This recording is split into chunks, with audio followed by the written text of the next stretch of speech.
Hi, this is Tom for Livemusic. I'm here with Mr. Chris Taylor from the band Cant, or as the Brits would call it, Cant, but we'll stick with Cant. Sure, how are you, sir? Whichever you want. Good, doing well. Just saw your Rough Trade in-store. Major kudos for that. How Thank did you? How did you find that? Yeah, it was fun. Yeah, it's a good time. Glad to see people out, so that was fun. I want to talk about your solo effort, Dreams Come True. Mm-hmm. It's a beautiful record. Thank you. What inspired this solo adventure? I don't know. I guess the band my band Grizzly Bear had been touring pretty non-stop for the last 6 or so years. So we were finally done, and I finally had a chance to work on something, and I kind of just chose to do this instead of produce someone else's record like I typically do when I get home. I usually just like pick up another gig with recording or whatever, and kind of just didn't feel. The last thing I'd done was Twin Shadow, and we just had such an awesome time. We spent about 5 months on that record, Forget, I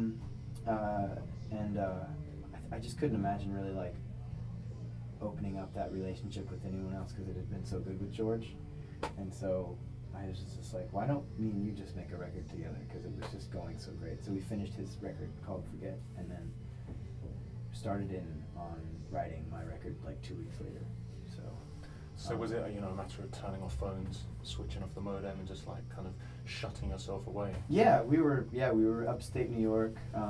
It's just there's enough distraction in life in general.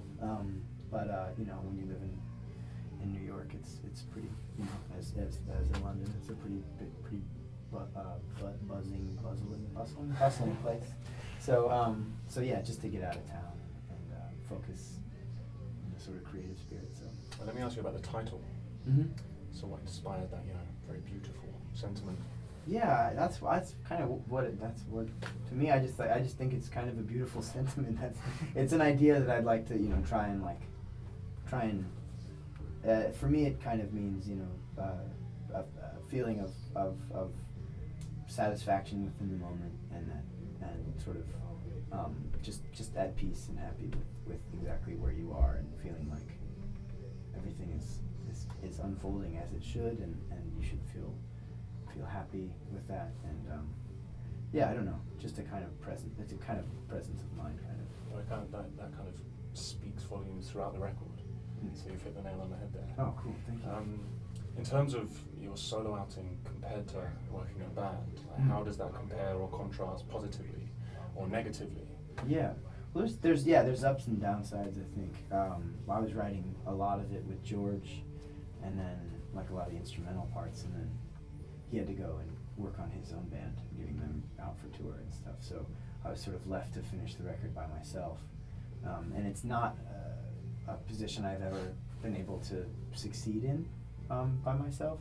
So it was really scary, but I also knew that I had to finish it. And I really like the opinions of others. Like I really like just kind of like, if I have an idea, to just even get one other opinion, be like, is this cool or not cool? And then to move on with it, change it, or just ditch it altogether. I like that sort of process, and I think things generally come out better in general when you involve at least a sounding board, if anything. So writing music with Grizzly Bear is great because it's 4 of us. Sure.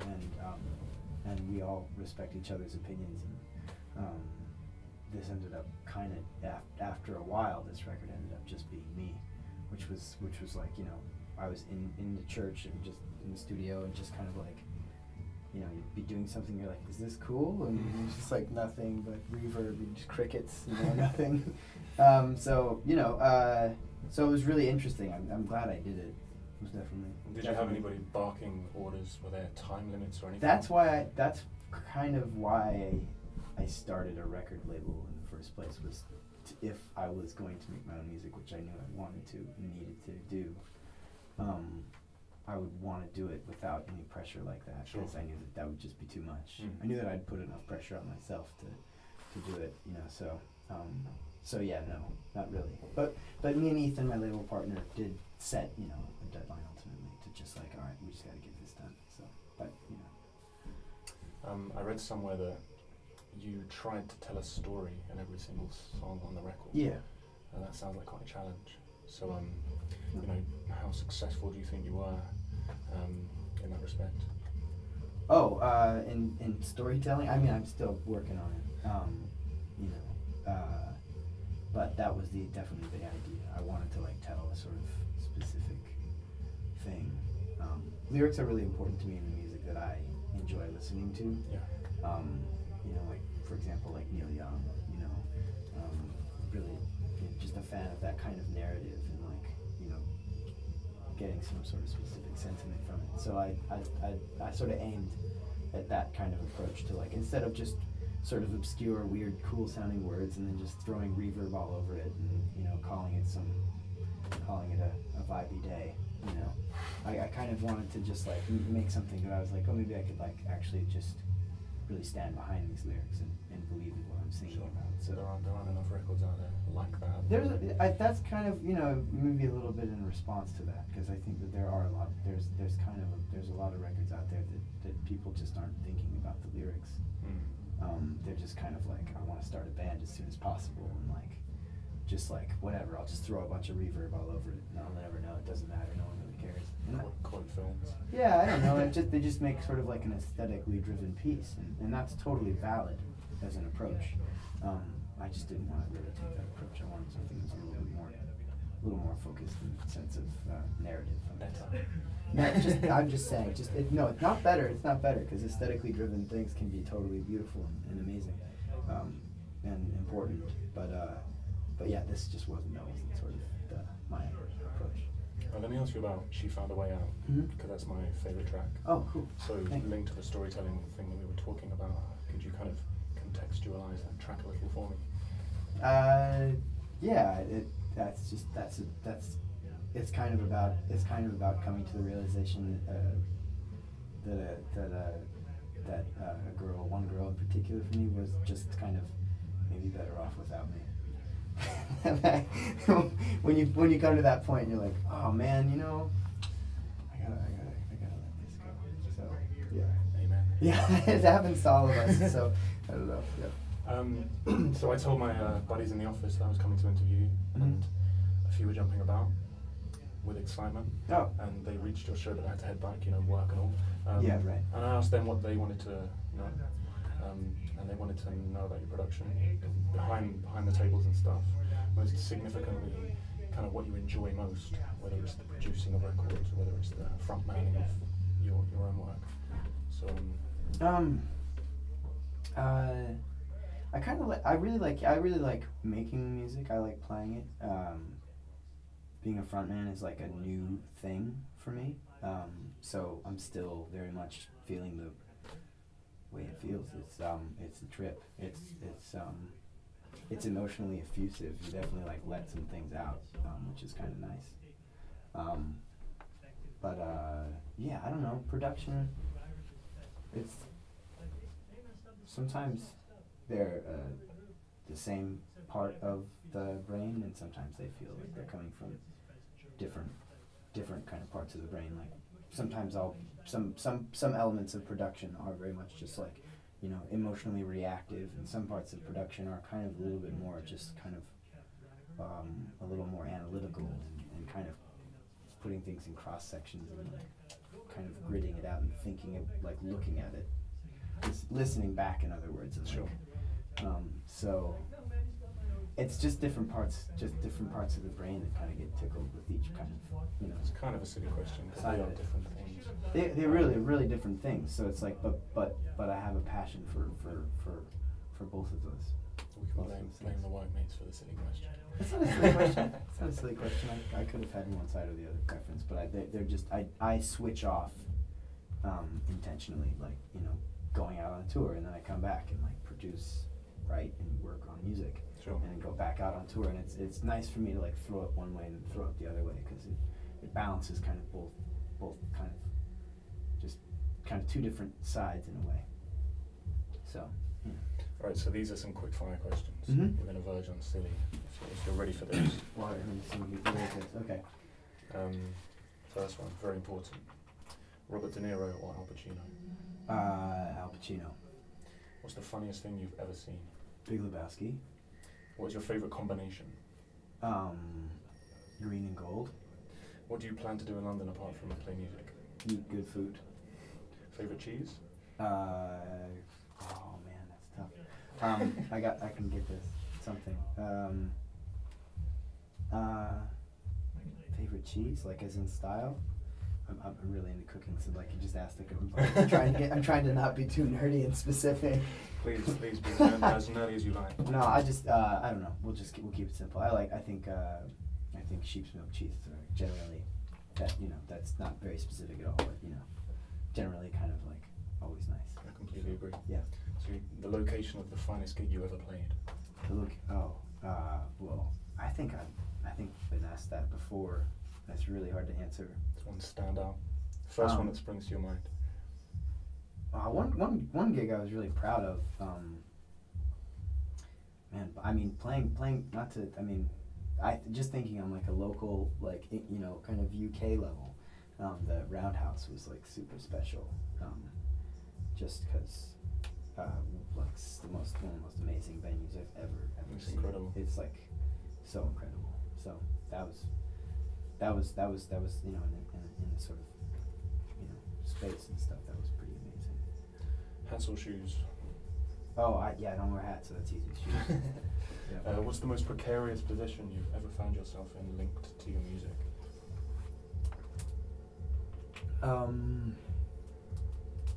This is kind of inspired by a friend of mine who said something, offended some people, and was, in a spot of bother as a result. Oh wow. Yeah. I don't know. Precarious. I'm trying to think of like when I have fear on tour. I don't know.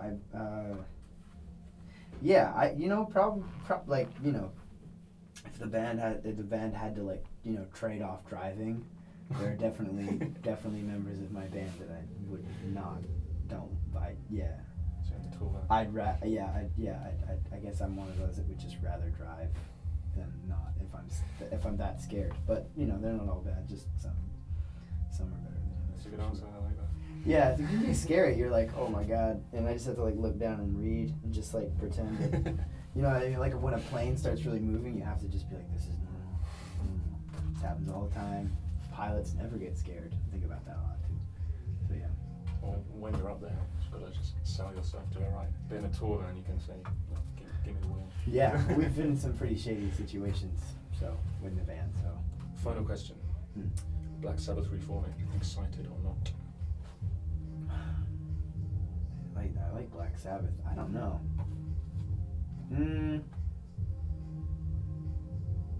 I'm gonna have to say that like I don't know. I think not all bands like really.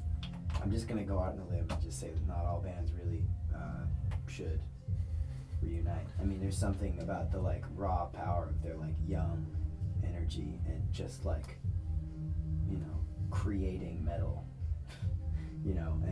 And what that sounded like, and you can hear them kind of like they're part of birthing a new genre. They're one of the bands that were just like kind of cutting the mold, and it just it just sounds so tough and so great. So it's just like their first album or something, but like can't imagine that being like really cool now. Good for them to do what they did, but I can't say that I'm that excited about the reunion. They do rule, though. Just to there's no question about that. But I'm not sure if Black Sabbath featuring Jay-Z track is really gonna do the job. Right. What's up with all these weird cross like half century could like man, it's really wild. Lots of people doing that. Older dudes and younger dudes and like weird genre. The Lou Reed Metallica thing. I don't know, I'm quite into that, You're into that? Yeah. Just about. Yeah, I think it's strange. I saw them with Jules Holland on the weekend. Yeah. And, that was cool. But what I can't figure out is if they're meeting in the middle or not. That's Sure. I kind of feel like that's, as a general rule, essential with collaborating. Sure. it's like finding like a middle ground. I feel like they're still doing the thing, and then I'm still finding, but maybe I'm just so used to the thing that to like I had to like a fresh, objectively approach it with fresh ears is tough. Those guys have really ironed out their positions in music history. So, I mean, I hope they're having fun. So that's cool. Enough on that. So thanks, guys. Thank you so much for your time, man. I really appreciate it. Yeah, my pleasure. We're out. Right.